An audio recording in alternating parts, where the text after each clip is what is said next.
Of course. I would love for you to start, Howard. I want to ask you how much you're not going to play your starters. We're still sorting through all that. We don't have to make that decision until Friday. We'll probably make it a little bit sooner than that, but still sorting through that. Last year we played, I want to say 2 series each. We felt like that was a good formula. I'm not committing to that yet, but we're still thinking through it at this time. Well, you mean today? I mean how they feel today, or where we are as a team today is going to change in the next 3 days, right? So, we're constantly in the business of getting better, and we'll see how things change in the next 3 days. There's just so many things that can change in those days. I'm trying to take it one day at a time. Now you've had a few practices in pads. What stood out about those games? Size, strength, right? Just a big man who is still figuring out the NFL, and that's an ongoing process. And so, but what you see more than anything is just that the sheer size of the man, and then just his strength. I mean that the guys that we've been around, the guys that we've went against that have that enormous size in the middle right there, they pose problems, and and so that's what stood out the most to me so far. Lane told us how strong he feels at this point of his career. I guess what are your observations from last year in that specific category in regards to him, and also I guess just a general question of how important is he to that offense? Lane to me is he's the best, one of the best tackles in the world. He's the best right tackle in the world. I mean, to be able to say that about guys on your roster, that's a cool thing to have, right? Lane, you are the best right tackle in the world. That's how my eyes see it. That's how people in our building see it. That's how our offense, the coaches see it. The defensive staff sees it the same way. Everyone recognizes what type of player he is.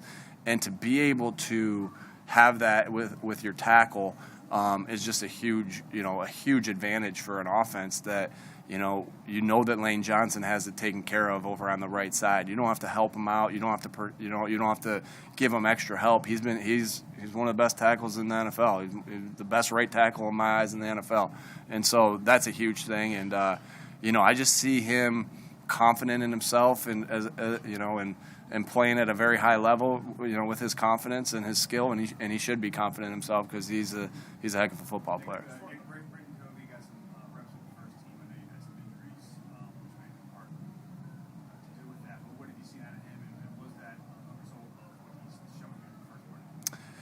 We had when we were in rookie mini camp.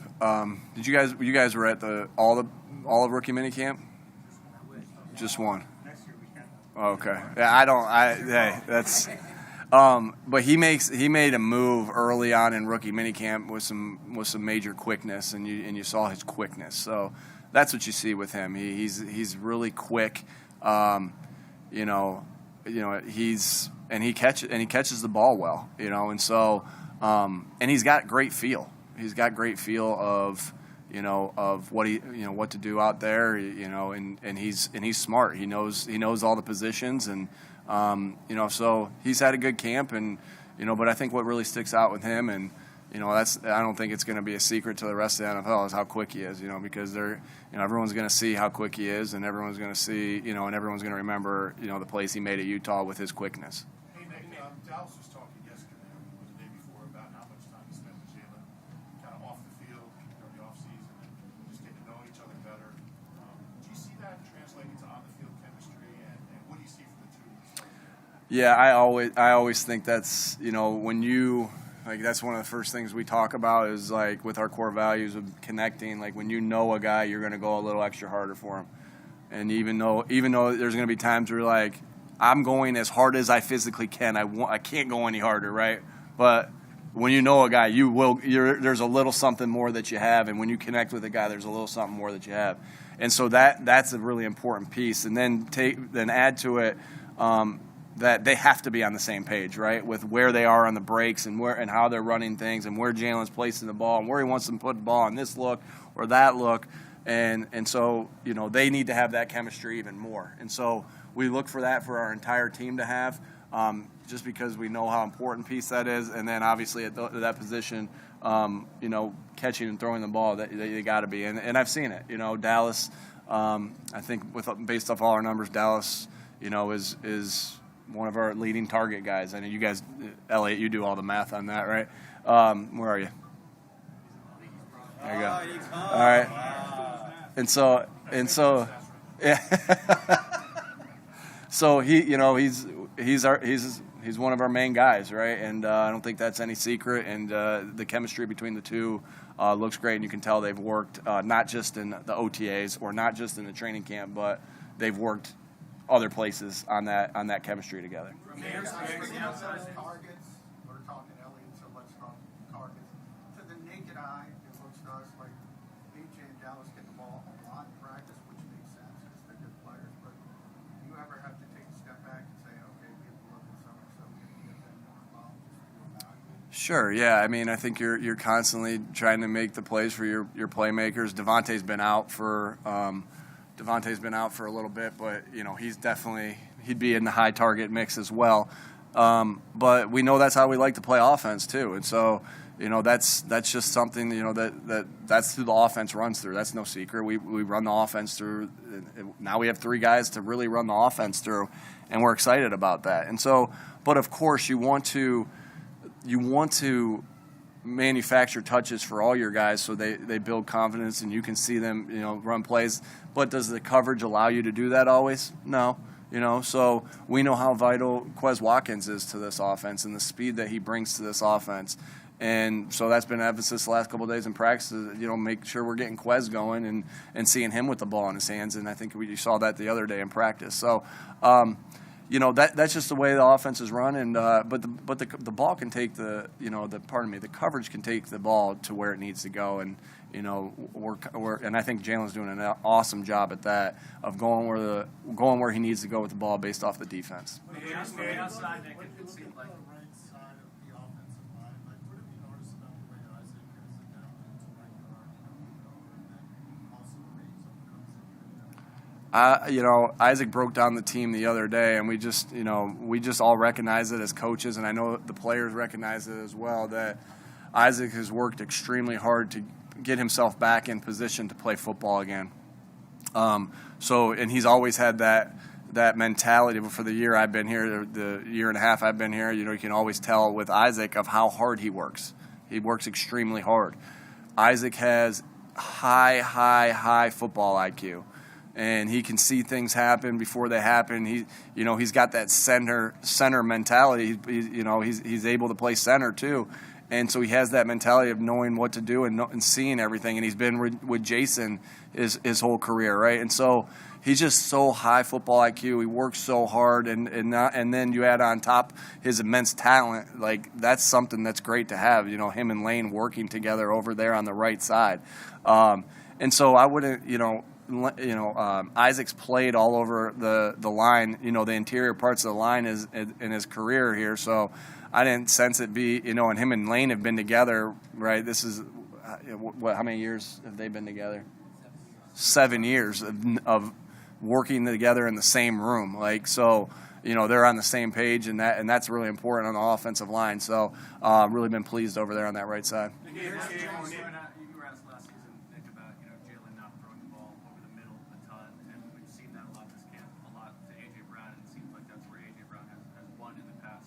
Is that just the ideal match for him to add that to his game, or is there a reason that in the offense that we didn't see that? So yeah, you try to do what your players do best, right? And so there's some things that AJ does well. Of course, that are over the middle. There's things that AJ does well, on the outside, and all sorts of. He's a great player, and so I think somebody asked me this about motion. You don't ever want to be at the bottom part of the NFL in anything. So we're very conscious on what our numbers say, and you never want to be at the bottom of the NFL in anything. So it's been good. Again, I don't want to give any secrets away of anything, and I want the teams to have to watch our tape and figure out what we're doing. So, but we're just focused on getting our guys the ball, and whether it's the outside or the inside, just getting our playmakers the ball. Couple more guys. The explosive